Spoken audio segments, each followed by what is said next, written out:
Jadi kita juga sambil nonton, langsung adik saya itu kena tembakan di sini. Jauh dari hak asasi manusia, bahkan tidak pernah berlandaskan hak asasi manusia. Hidup korban!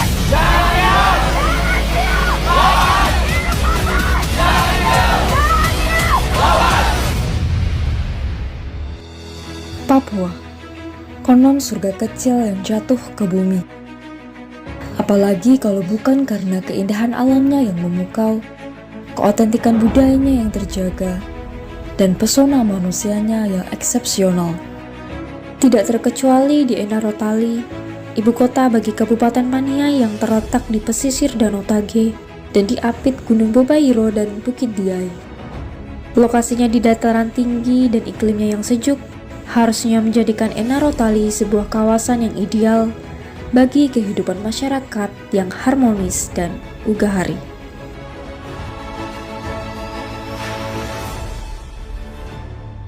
Kasus Paniai belum selesai.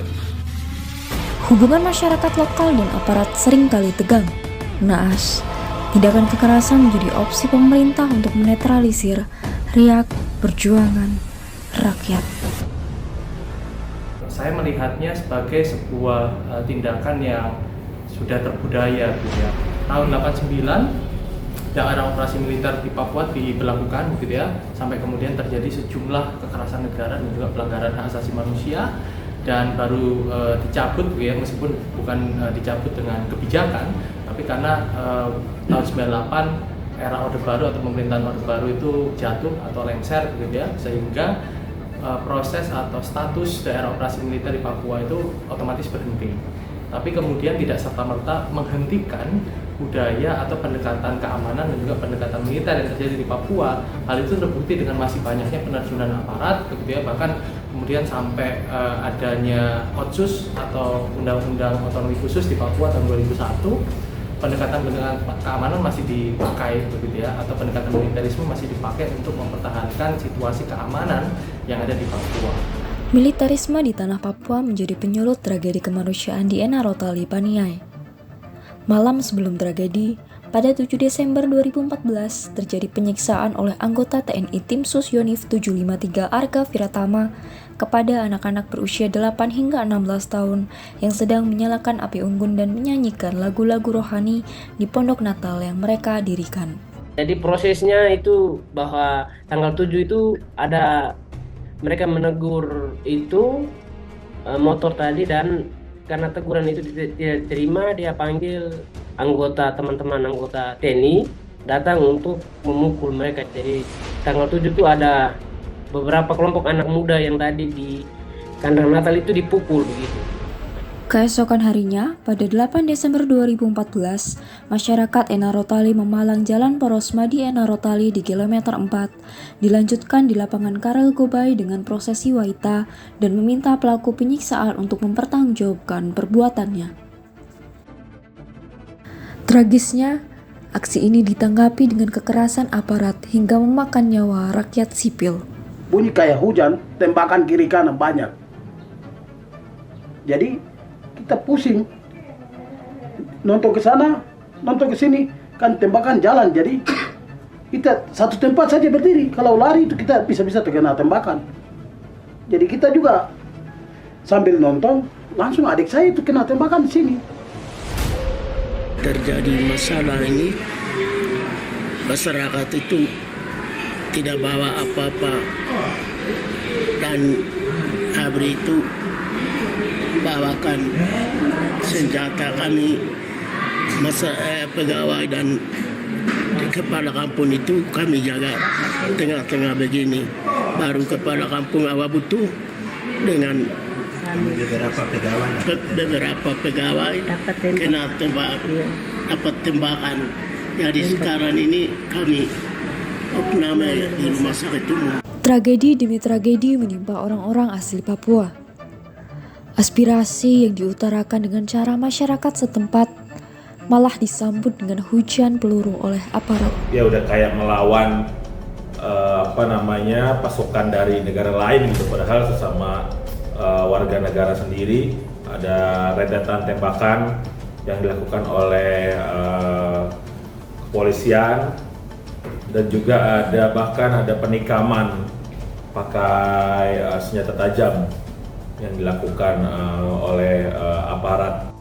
Anggota mereka yang dari luar yang mungkin tidak memahami kultur Papua secara baik atau kebiasaan orang asli di Papua, nah itu juga menjadi penyebab juga.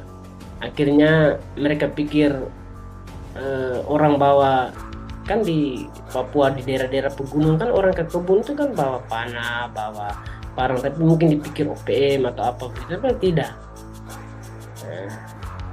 Jadi pengetahuan secara kultur mungkin sangat kurang sekali. Orang yang baru non Papua yang baru masuk ini kan mereka bisa belajar dari orang-orang tua yang sudah lama ada di sini. Sampai tua jompo itu. Situasi masyarakat di sini apa? Kebiasaan mereka apa? Betul kalau emosi untuk baku hantam atau baku pukul itu sepertinya apa? Meluapkan emosi itu seperti apa? Meluapkan semangatnya seperti apa? Kan mestinya berkatanya. Bagaimana orang baru masuk di daerah ini tidak pernah bertanya-tanya untuk lebih tahu lebih jauh tentang keadaan situasi di sini. Ternyata sampai dengan hanya waita biasa saja, hanya untuk meluapkan semangat anak muda. Itu saya sudah mulai, senjata sudah mulai bunyi. Ini yang satu buah pertanyaan yang selama ini tidak pernah kami henti-henti. Tim dari Polri, TNI, dan Komnas HAM diterjunkan untuk mengungkap kebenaran di balik tragedi berdarah ini. Namun, barulah 6 tahun kemudian, tragedi di Paniai ini ditetapkan sebagai pelanggaran yang berat terhadap hak asasi manusia. Proses penyidikan dan penuntutan kemudian dilakukan oleh Kejaksaan Agung. Akan tetapi, apakah penyelesaian yang berkeadilan sungguh-sungguh terpenuhi? Bisa dicirikan dari lambannya proses pengungkapan kebenaran dan pemenuhan keadilan bagi para korban. Bagaimana akhirnya sebenarnya keluarga korban tuh dengan proaktif mereka mengumpulkan barang bukti seperti selongsong peluru yang dikumpulkan di sekitar lokus atau tempat kejadian perkara. Tapi itu tidak membuat proses hukumnya berjalan dengan maksimal. Justru kita bisa melihat adanya upaya untuk mutasi sejumlah perwira atau petinggi di dua instansi baik kepolisian atau tentara untuk tidak optimalnya pencarian keterangan kesaksian dari mereka. Niat yang tulus atau yang baik dari pemerintah dalam hal ini negara Indonesia itu untuk menyelesaikan kasus pelanggaran HAM itu mereka ingin secara lebih mendorong soal non litigasi. Misalnya soal kasih uang atau apapun seperti begitu, tetapi tetap sama saja. Nanti akan besok tembak lagi atau tahun depan tembak lagi seperti begitu. Jadi yang kita harapkan adalah proses hukum secara benar-benar, maksudnya hukumnya benar-benar berjalan dengan baik. Tetapi ya Paniai ini sendiri akhirnya di luar dari apa yang kami harapkan. Begitu banyak laporan dari Komnas HAM sendiri juga sudah jelas apa semua, tapi satu orang saja yang ditetapkan sebagai tersangka dalam sidang itu sendiri. Jadi ya bagi kami memang terkesan negara main-main begitu. Macam terkesan bahwa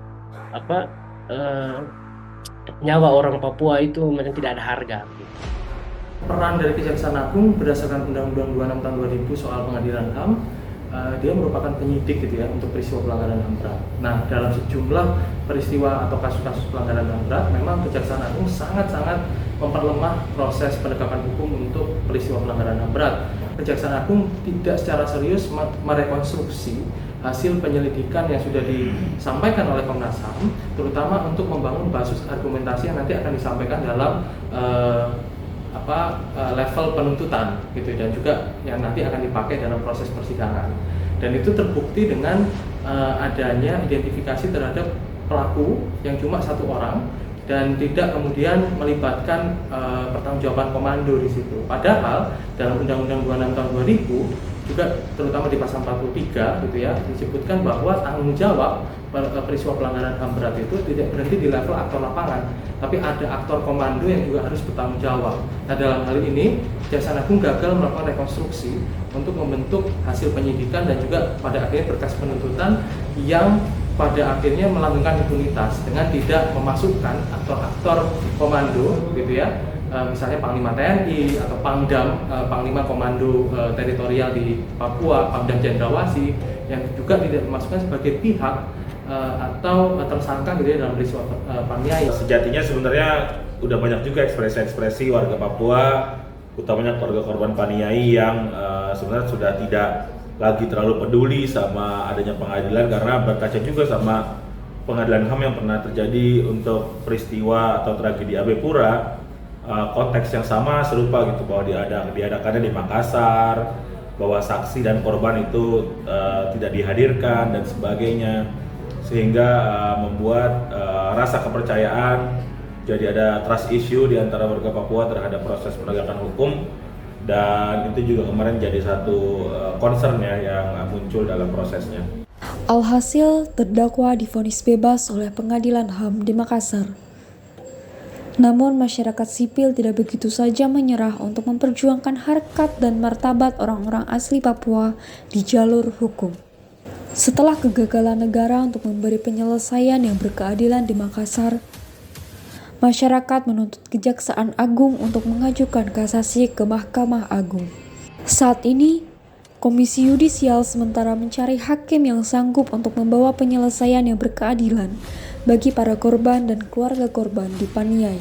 Kami tengah melakukan upaya untuk melakukan dorongan atau mengawasi pemilihan calon hakim ad hoc di level kasasi untuk kasus Paniai, untuk menjamin bahwa proses kasasi itu bisa berjalan lebih baik dibandingkan dua proses persidangan di level pertama dan juga level banding gitu ya. Karena yang kami soroti juga adalah hari ini adalah kompetensi dari majelis hakim yang sama sekali belum punya satu corak pandangan atau paradigma terkait dengan pentingnya penguatan pengetahuan di level penegakan hak asasi manusia gitu ya, berdasarkan Undang-Undang 26 tahun 2000 dan juga sejumlah standar norma internasional soal hak asasi manusia. Kalau kita berbicara mengenai harapan, tentu pastinya kita ingin memiliki hakim yang pertama memiliki wawasan yang cukup atau wawasan yang dalam berkaitan dengan isu-isu hak asasi manusia. Karena beberapa kali kami melakukan pemantauan, itu banyak dari calon hakim HAM ad hoc ini yang wawasan perihal HAM-nya itu boleh kita katakan tidak cukup mendalam. Lalu yang kedua, pastinya kami ingin bahwa calon hakim HAM ad hoc ini memiliki track record yang baik atau yang bagus. Setiap proses seleksi yang kami pantau itu kami mengkategorikan 3 layer dalam setiap seleksi yang kami lakukan, layer hijau, kuning, dan merah. Penyelesaian kasus Paniai telah menghadapi rintangan dari cara hidup kita yang menormalisasi kekerasan dan impunitas, walau hak asasi manusia dikorbankan. Demi mengawal proses yang berkeadilan dan berkemanusiaan, masyarakat perlu bersatu padu mengawasi dan memperbaiki pendekatan kekerasan dan kultur impunitas, agar pelanggaran HAM tidak menimpa siapapun lagi di bumi ini. Bagaimana kemudian masyarakat harus kemudian ditanamkan pendidikan kritis soal peristiwa-peristiwa atau isu-isu hak asasi manusia gitu ya. Ya selama ini itu menjadi satu PR gitu ya dari bangsa kita, bahwa bangsa kita kerap kali tidak mau mengakui dan juga bahkan menyangkal soal jumlah hak asasi manusia, dan pada akhirnya itu juga dilegitimasi dengan skema pedagogi atau skema pendidikan yang ada di Indonesia dengan tidak menyertakan soal sejarah korban, tidak menyertakan soal sejarah bangsa yang penuh dengan kekerasan gitu ya, tapi malah menormalisasi dan bahkan dengan cukup heroik gitu ya memuja orang-orang yang justru kerap kali melakukan pelanggaran hak asasi manusia dan pelanggaran kemanusiaan yang ada di Indonesia gitu ya. Jadi perlu evaluasi terhadap sistem pendidikan dan juga peran serta masyarakat untuk kemudian mau mengedukasi diri sendiri dan mengedukasi kelompok mereka sendiri untuk untuk mau peduli soal isu asasi manusia dan isu kemanusiaan itu menjadi upaya yang sangat penting. Apakah tanah ini awalnya Eden, tak satu